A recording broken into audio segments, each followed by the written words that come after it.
toddoba bil ayaa kasoo wareegatay marka uu bilowday xasuuqa ka dhanka ah shacabka Gaza ee Falastiin. Dhimashadu waxa ay kor u dhaaftay 40,000, dhaawac waxa uu kor u dhaafay 80,000. welina fari kama qodna oo xasuuqi weli wuu sii socdaa, mana muuqato waddo uu ku istaagi doono xilli dhow ama maalmaha soo socda. haddaba qof walba wuxuu kala bixi karaa cashiro gooni ah. halkan waxaan kusoo gudbi doonaa 9 cashir oo lagala soo bixi karo xasuuqa Gaza. cashirka koowaad waa awoodda iimaanka iyo sabir. haddii aad iimaan xoog leh leedahay, sabarna leedahay, cid haba yaraatee wax kaa qaadi karta ma jirto. inkastoo shacabka Gaza lagu garaacay hubkii ugu dambeeyey uguna casrisanaa, inkasta oo la burburiyay guryahoodii, wadooyinkoodii, masaajidoodii, isbitaaladoodii, iskuuladoodii, ganacsiyadoodii, laga jaray biyihii iyo cuntadii, ayada oo la qaxiyey, loo diiday inay mucaawin u timaado ama gargaar, ayaga oo la laayay, ayada oo aad arkayso qoys dhan oo aan hal qof ka harin ama qoys dhan oo qof kali ah ka haray, qof waalidiintiisii la laayay, qof caruurtiisii oo dhan la laayay, qof walaalihiis la laayay, ayaga oo aan seexan oo diyaaradaha iyo duqeynta iyo rasaastu ay ka kor qarxayaan maalin kasta 24 saac muddo 7 bilood ah. haddana afkooda kama maqlaysa waxaan ahayn xasbunallahu wa ni'mal wakiil. aad ayayna u yartaa ayaga oo u qayla dhaansanaya hay-adaha caalamiga ah ama wax lamid ah. cashirka labaad ee laga soo qaadan karo meeshaas waa la wajiilanimada reer galbeed. dad badan oo anigu ku jiro lama yaabana la wajiilanimada reer galbeed, maxaa yeelay waxaan usoo joognay muddo badan ayagoo ku dhaqmaya laba miisaanleynta. hase yeeshee dad badan ayay la yaab ku tahay arrintaas. markii la isbarbardhigo falcelintooda ay Ukraine ka bixiyeen wax yar uun ka hor,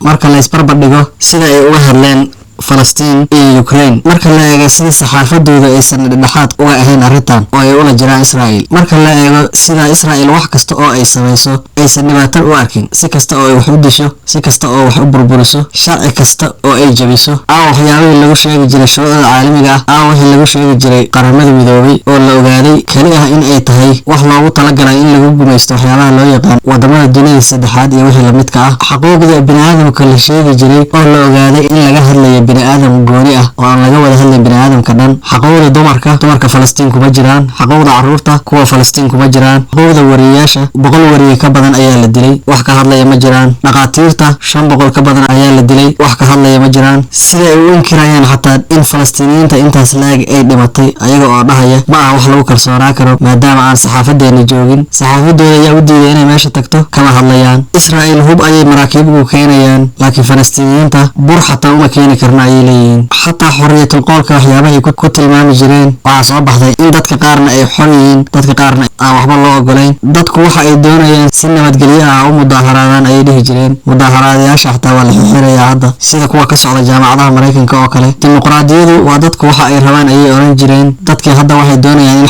xabad joojin la sameeyo, waddan kasta waa laga mudaaharaadayaa, laakiin cid dheg jalaq u siinaysa ma jirto. wax kasta oo Israa'iil tiraahdo waa la dhageysanayaa, waa la rumaysanayaa, ilaa ay gaareen heer ay dhahaan Israa'iil qaad kastoo gasho ayada ha isbaarto, wixii kasoo baxana waa rumaysanaynaa. Israa'iil marka koowaad way inkiraysaa waxyaabaha ay qaladaadka ay samayso. haddii ay u soco weyso Xamaas ayay ku eedeynayaan, haddii ay u soco weyso uma aanan talagelin ayay leeyihiin, haddii ay u soco weyso waxa ay leeyihiin waa nasiib darrada dagaalka, si ka fiican uma samayn lahaynna ma jirto. haddaba waxaa soo baxday in waxyaabihii hore oo laga sheekay jiray ay ahaayeen ku tiri kuteen, laakiin nasiib darro dadku aad ayay u hilmaansho dhow yihiin. ayaga oo waxaasoo dhan sameeyey waxaad arki doontaa maalmo kadib ayagoo la dhahayo xurriyad, cadaalad, dimuqraadiyad, dunida annaga ugu horeyno. nasiib wacan. cashirka saddexaad oo laga qaadan kara halkan waxa ay tahay qalbi adayga Israa'iil. dad badan ma aysan fahmin markii qur-aanku dhahayay qalbiyadoodu dhagxaan way ka adag yihiin, laakiin dad badan hadda ayay fahmayaan macnaha. marka aad fiiriso sida ay dadka u leynayaan, sida ay burburka u geysanayaan, sida ayagoo ilmo leynaya ay haddana ugu jeejeesayaan. marka aad maqlayso Gaza nuclear ha lagu garaaco, marka aad maqlayso hal qof oo dambi la'aana kuma jira dadkan, marka aad maqlayso carruurtu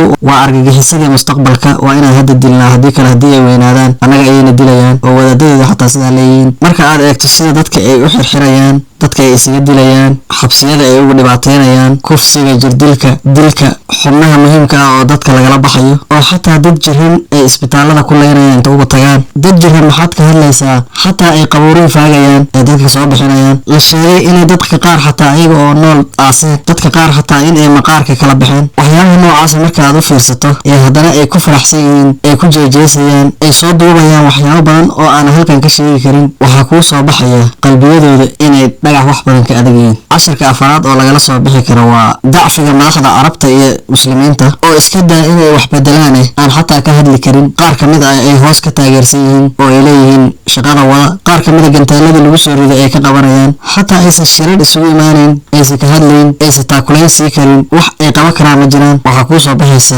halka ay dadkaasi joogaan. mana aha awood la-aan ee waa cabsi iyo dana shaqsi ah. casharka shanaad waa muhiimada lacagta. nimankan waa hore ayay gateen madaxda oo dhan inta badan, gaar ahaan reer galbeedka. madaxweynaha maraykanka, ra-iisul wasaaraha ingiriiska, kan faransiiska, kan jarmalka, kulli dadka hadli karta ma jirto. maxaa yeelay ayaga ayaaba meesha soo fariisiyey, ayaga ayay danahooda ka shaqeeyaan. way u gadan yihiin malaayiin dollar ay siiyaan sanad walba, warkoodana kama hadli karaan. xataa qofkii ka dhawaajiya in ay nimankaasi koontaroolaan madaxda reer galbeedka waxaa lagu eedeynayaa yahuud nacaab iyo waxyaabo lamid ah, waxaana laga yaabaa inuu halis galo. taasi waa awoodda aad ku gadan karto madaxweynaha maraykanka oo xataa haddii dadkiisa dhan ay wada qayliyaan uusan hadli karin. waa awood. casharka lixaad waa muhiimada hubka ee dunidan. qof kasta oo dunidan ku nool wuu ogyahay waxyaabaha reer galbeedku ay sheeganayaan inaysan ahayn sida wax u sheegayaan, laakiin waxaa la ogyahay inay hub haystaan. tusaale ahaan maraykanku meeqa wadan ayuu dhibaateeyay dunida, saasay taana waxay sheeganayaan dad nabadda jecel, xuquuqul insaanka ku dheereeya, xorriyad, cadaalad, dimuqraadiyad, ayaga oo dunida inteeda dhan gumeeyey. laakiin cid ka hadli karta ma jirto maxaa yeelay hubka. waa la ogyahay nimankan wax ay matalaan inaysan jirin. akhlaaqiyan waa niman dunida dhan dabagadiyey, laakiin cid la hadli karta ma jirto maxaa yeelay awoodda.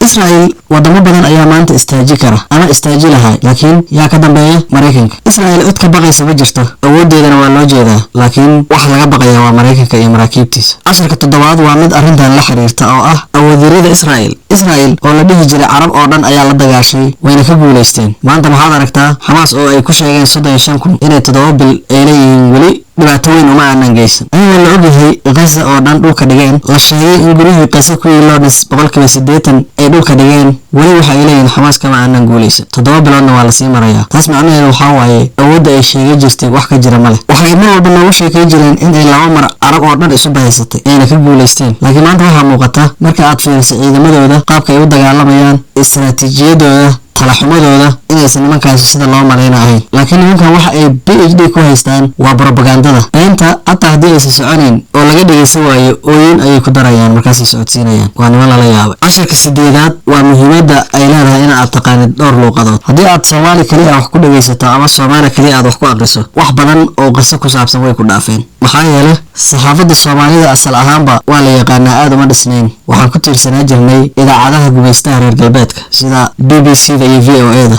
oo qorshaha loo maalgeliyay ayba tahaba inay adiga ku siraan oo been kuu sheegaan ama propaganda kaa dhaadhiciyaan. waa sababta ay u dhisan yihiin. waana ognahay idaacadahaas inaysan ahayn dhexdhexaad. marka aad ayay muhiim u tahay in aad taqaanid dhowr luuqadood si aad u fahanto dhinacyada kala duwan ee ishaaya, doodahooda iyo sida wararka ay u tabinayaan iyo waxyaabaha lamidka ah. maxaa yeelay iga qor, ma jiro qof dhexdhexaad ka ah arrinta Falastiin iyo Israel. ma jiro qof diin kasta oo uu haysto, ma jiro qof dhexdhexaad ka ah arrinta Israel iyo Falastiin 100%. casharka 9aad ayaa ah kaararka Israel oo wada gubtay. maxaan ka wadaa? Israel kaarar badan ayay isticmaali jirtay waagii hore, inta badanna way u shaqeey jireen, laakiin hadda dunida oo dhan way fahantay sida wax u socdaan.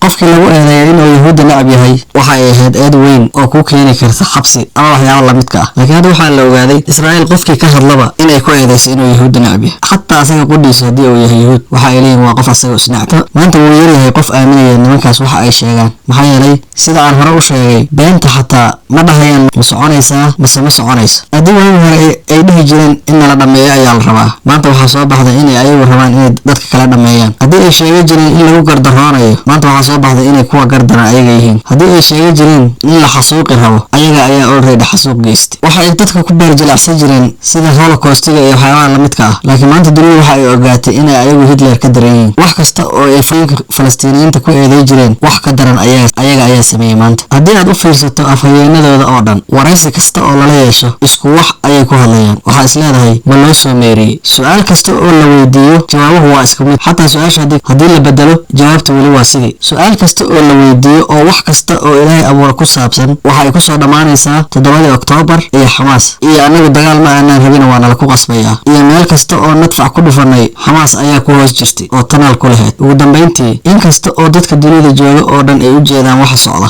ayna ka xun yihiin ayna doonayaan inay istaagaan, waxaa jira hal dowlad oo aan doonayn inay istaagaan, waana dowladda Maraykanka. wax kastana indhaha ayay ka qarsanayaan oo waxay leeyihiin ma hubno haddii la yidhaahdo nimanku dad ayay laayeen ma hubno laakiin haddii ay run tahay waa baaraynaa dadka la leeyahay waa dhinteen ma hubno inay run tahay laakiin haddii ay run tahay Israa'iil waxaan u sheegi doonaa inay yarayso dowladda Mareykanka daliil kasta oo loo keeno iyo dood kasta oo lala hor istaago waxa ay taagan yihiin ma hubno caddayn ma hayno waa baari doonaa waa ka warsugaynaa baaritaanka ayaa laga hordhacin wararkaas waa maqalan laakiin kuma kalsoonaa karno Israa'iil xaq ayay u leedahay inay istifaacdo caddayn nagu filan ma hayno waa la hadli doonaa waa la hadalnay waa la fariisan doonaa laakiin xaqiiqdu waxa ay tahay hoos ayay iska ogyihiin waana wax ku talagal ah waxa dhacaya waxaana la doonayaa in Falastiiniyiinta dhulkaas laga tirtiro si nimankan loogu wareejiyo